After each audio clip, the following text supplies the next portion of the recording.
everyone, and welcome to episode 3 of the Cisco Optics podcast, where we talk about optics for networking.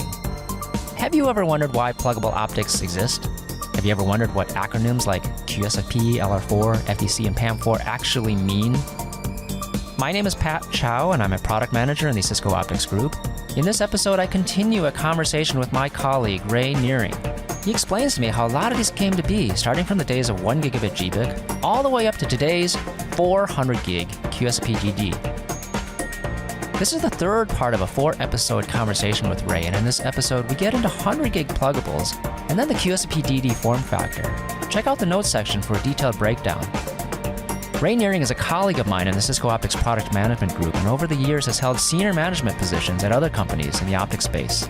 Companies like AT&T Microelectronics, Lucent, JDSU, Agere, Optium, and Lightwire. This guy has a ton of experience. I really think he knows what he's talking about.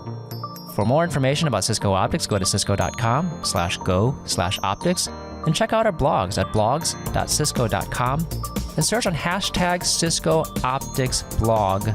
No spaces and no hyphens. You can find our YouTube playlist by going to youtube.com and searching on Cisco Optics. And if you find this podcast helpful or interesting, please subscribe.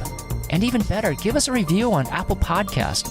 It used to be iTunes, now it's Apple Podcast, and we're also on Spotify, Google, Amazon, Stitcher, SoundCloud, and a whole bunch more platforms. And now, join me as I talk with Ray Nearing.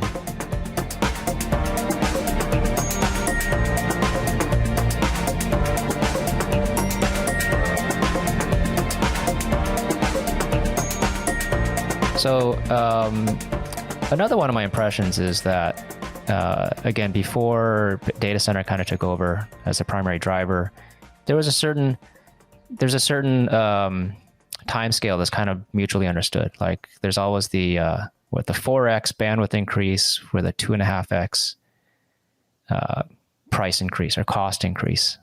Mm-hmm. That was sort of a rule of thumb that I remember, like when I was in school, like in the 90s. Right. Where did that come from? And like, that must have died at some point, right? Well, now it's just like faster, need it yesterday. It's got to be super cheap, right? Well, I think part of the issue is that, you can have an interface if the cost of that QSFP plus was the same cost as 4 SFP pluses, then why are you using it? Yeah, exactly. What's the point, right? Yeah. Other than maybe density. Yeah, outside of that, yeah. So, I mean, density was probably always important, but what would drive you to that next generation product? And so, certainly, a cost advantage is going to drive the market. And so, as long as it's a cost advantage that makes sense to people, so if I get 4 times bandwidth for 2.5 times the price, that makes sense. If I could have gotten it for the same price, that would even be better. So that's kind of almost where we are today. But the bottom line is that there had to be good financial sense to make that transition, to make the market transition and adopt the new technology. And certainly for QSFP Plus, it was certainly a big step for 40 gig. I mean, it enabled a lot in the data center and the switches that were being sold at that point, and it also allowed you to pack more stuff in a single box. So if you think about all of those racks of servers that are running all these applications that everybody wants to use, well, certainly that switch that's sitting on the top of that rack of servers with a 40 gigabit interface connecting to other switches that are in that network. That was apparently that value proposition was something that, continued to drive that market. I mean, just look at folks like Google and Amazon and Microsoft for that matter. I mean, these are technologies that they were using at that time. One thing I was just thinking about was when we talked about 10 gig, we went through all the different form factors, right? It started with Zenpack, which is 4x3-ish. Mm-hmm. X2, XFP, and then it got to the SFP. With 40 gig, we started with QSFP, which is already native 4x10. Well, how come we never got to an SFP form factor that 40 gig? Well, I think to run a single lane at with a 40 gig SerDes is probably pretty tough. And at that time, the technology wasn't there and it wasn't cost effective. So to have a single lane running at 40 gig back in 2012, 2010 timeframe, that was probably pretty hard to do efficiently for the power dissipation of the ASIC. Whether or not the SerDes actually existed at that point, that was something that could be implemented in the same technology that that the ASIC was manufactured in. So, I think all those things, are sort of the boundary conditions for where does the technology go, take its next step. But technology-wise, so we're actually like what, 8 or 9 years after introduction of QSFP Plus, right? Mm-hmm. Right now, and we can do 50 gig SerDes, right? Today, yes. So we actually went past 40 gig. Right. So technology-wise, we could theoretically do 40 gig since we can do more than 40 gig. Right. Why did we skip over 40 gig? I think so. I think what happened was sort of the next step after the 40 gig module was to go to 100 gig. Mm-hmm. And so for 100 gig, the initial products that came out were the CFP. And CFP essentially leveraged that 10 gig technology. So its electrical interface was 10 times 10. And it was pretty big. It was much larger than a QSFP type module. And, the SerDes technology was still something that could be manufactured at that point. But there was also an electrical mux inside that was muxing together those 10 gig lanes to 4 lanes of 25 gig. And those 4 lanes of 25 gig were then being used to modulate, whatever the optic technology was. So when you look at QSFP, the one transition that you had was now you had 4 times 10 on the electrical side and 4 times 10 on the optical side. Mm-hmm. And when you think about what was happening beyond that, so these 100 gig modules were still leveraging that sort of 4 optical lanes, one Mm-hmm. way or another. But now those lanes were operating at 25 gig. At the electrical side for CFP, at least early on, those electrical lanes now were still at 10 gig. So that didn't have to migrate very much. But that was sort of a transitional point. You've got sort of these two types of technologies that are evolving in the network. So technology-wise, the push was on the 25 gig optics. The electrical interface really wasn't a big deal because it's still 10 gig. Yeah, exactly. So now the market migrated to 25 gig optics, and with some digital logic in between, you're able to basically take those 10 lanes of 10 gig and mux them to 4 lanes of 25 gig, and then that will come out of the other end, the optical end of the module. And who used CFP? Because it's too big for data center applications, right? Yeah, so generally those were used by the routing applications. And I think part of the reason for that, or a major reason for that, was those routers eventually would be connected to some kind of transport network. And the transport network really wanted to have 100 gig interfaces because they were transmitting, in these, coherent, complicated systems, WDM type applications, 100 gig signals, optical signals for long haul. So this is still very much a telecom application then? That portion of it, yes. But now as the pressure is coming up on the data center side of things, the data center guys are looking at this 100 gig technology and saying, gee, if you can make that cheaper and more efficient and also keep the density progressing, mm-hmm. then we could maybe leverage some of those optics that are operating at 100 gig for data center applications, and that's where QSFP 28 came in. So CFP, was this large module dissipated 15 watts, 20 watts, something in that range, depending on what kind of device it was. Did the 2.5x cost increase, did that still apply? Was that still a thing at that time? Yeah, but part of the reason there is that the telecom applications don't drive the kinds of volumes that you see in a data center. So the datacom side of things will drive millions of units in the marketplace. And if you go back and you look at some of the market surveys for like Counting or other folks, and you look at the quantities for 1 gig and 10 gig, I mean, those quantities are really high. I mean, there are millions and millions of units a year being sold. So, those are the kind of volumes that are being used in data center type applications. Where on the telecom side, you're probably less than 100,000. So it's, at least an order of magnitude lower in volume. But those optical requirements are interesting to the data center guys because those things have already been worked out. So whether they were a short reach application like 100 gig SR4 or a longer reach application like 100 gig LR4,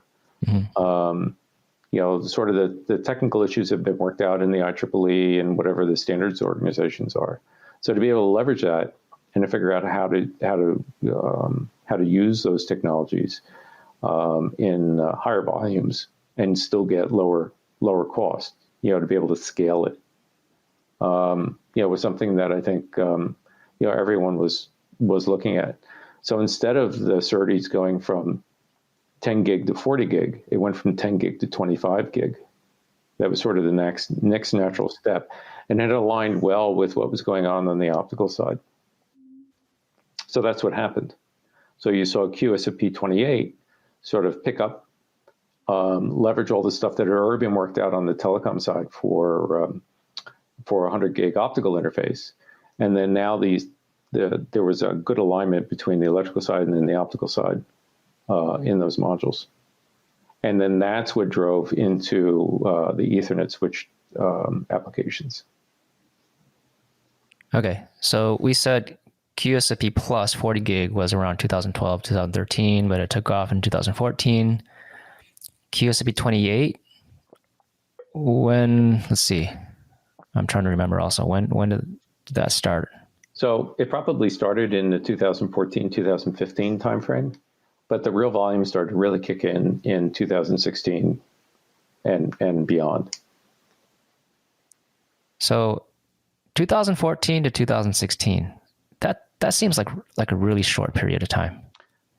Yeah, it probably is. But again, there's also a tail on that too. So, I would say that 2016, the QSFP 28 type of products really started to take off in volume. Maybe 2017, they exceeded what was happening with QSFP Plus at 40 gig. And they've continued to rise in popularity, and the costs have come down. So in the last, I would say, 2-3 years, I mean, the costs of these modules have come down tremendously. And no, it definitely, you're saying QSFP 28 is still going strong, right? Oh yeah, absolutely. Yeah. What I was thinking was, you're talking about a 2-year gap between two different speeds of form factor, which just seems like unprecedentedly fast. Well, I guess that's what's happening to the traffic. Yeah. I guess you were saying the CFP kind of drove the optical 25 gig optical components, so that was in place. And then to go from QSFP Plus to QSFP 28, it must have been the SerDes that had to get to 25 gig. Yeah, and that became a viable technology at that point. I don't know if that was 40 nanometer CMOS or which was the important node that folks were transitioning to at that stage. I don't know. But the bottom line is it became viable and it was scalable and was cost effective for data center type applications. So certainly the short reach and those type of modules were driving into the millions of units at that point.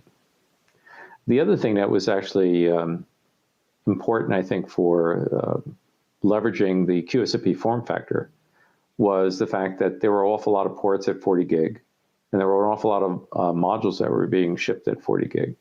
So now you could make a port that could either take a 40 gig module or a 100 gig module. So those ports, for the most part, were backward compatible. And I think that was also a big part of that popularity of the QSFP form factor, which also plays into what's happening with QSFP DD as well. Right. So you're able to, if you had the 40 gig modules, or if you really didn't need the bandwidth, but you wanted the features of the new switch, you could still buy that latest and greatest switch and now buy the commoditized modules that would plug into it. And when you needed the bandwidth later on, again, this goes back to pluggability being an important feature, that you're able to upgrade that connection if you needed to 100 gig, when you were ready. Yeah, so that flexibility translates into this backward compatibility Exactly. Portion. And the other thing is that, vendors come and go. So as one vendor comes up with a better idea or whatever it might be for the pluggable modules, you can use that technology when you're ready and leverage it. If it's, a little bit better, maybe more suited to a particular application that you have. So pluggability has many, many advantages. And I know there's a lot of push for more integrated approach these days, especially as we go to higher data rates. But the flexibility that a pluggable module gives you is just tremendous, both on cost and features. So you mentioned QSFP-DD. So I think we're in the home stretch now. But I think so far what I've been hearing is it's the progression of the technology has been based on what piece of the technology is ready at what point, and when is the last piece ready, right? Because we're talking about, like, for instance, the 100 gig optics was there for CFP, and then by the time QSP 28 came out, that 2-year gap between 2014 and 2016 was probably enabled partially by the fact that the optics standards were already there, at least the initial ones. Maybe not the lower cost ones, but at least there was something, right? So it's just a matter of waiting for the SerDes to get there, and then QSP 28 can just roll out relatively quickly. So, okay, so take us to QSP DD. How, what was the thought process there? So, sort of the next step was, what would be the next logical step from 100 gig? And, I think there was a lot of consideration of, from an optics standpoint, what would be the right speed. And this probably got kicked off in the 2016 timeframe, maybe even a little bit earlier. There were certainly discussions in, say, the IEEE and certainly the industry as to what would the next step be in speed. And so 400 gig was sort of, okay, sounds right. But the SerDes technology to go, let's say, at 100 gig per lane wasn't available at that time. Mm-hmm. And so you had 25 gig interfaces. And I think the IEEE initially started off with some 400 gig standards that initially had a 25 gig interface, but you needed 16 lanes, which isn't really very practical. Mm-hmm. So you need something like that CFP again that had a lot of and you don't lines. That's exactly right. And it doesn't really give you the faceplate density that you want. You're going to have something that's kind of large, and so on. Mm-hmm. So and the success of QSFP, I mean, if you look at the number of vendors, how it scaled from 40 gig to 100 gig, it did it almost seamlessly. So you had the industrial base that was available to scale it to the volumes that the market required. So because of that backward compatibility, like you're saying, you can buy the compatibility, familiarity with the cages and the connectors and all of the required items that are necessary for that, as well as the optics and the ICs themselves. So sort of the next step was, okay, well, how do you go from 25 gig to 50 gig? And so everything up to that point had been the SerDes had all been NRZ. You have ones and zeros, and that's all there was. And that required a certain bandwidth, in and out of the module, in and out of those lanes and traces that are on that PC board. So, there was some consideration for, whether or not you can go to 50 gig NRZ, but the market decided to go to a different modulation scheme, which is called Band 4. That was the third part of my conversation with Ray Nearing, my colleague from Cisco Optics. Thank you so much for joining us. Next time we'll get into pluggable optics trends. I really hope you found it as interesting as I did. If you did, please subscribe to this podcast. You'll get to hear the other 3 parts. Since it's a new podcast, we'd really appreciate you helping to get the word out. Share this with friends and colleagues that come to mind when you think of networking and optics. And leave a review on Apple Podcast. It used to be known as iTunes. Now it's Apple Podcast. We're also on SoundCloud and the Cisco Podcast Network and all the major podcast platforms. Also, check out the Cisco Optics blogs at blogs.cisco.com and search on hashtag Cisco Optics blog with no spaces and no hyphens. We also have educational videos on YouTube. Just go to youtube.com and search on Cisco Optics. Thank you for listening. This is Pat Chow, Product Manager at Cisco Optics. The next episode is part 4, the final part of my conversation with Ray Nearing. Until next time.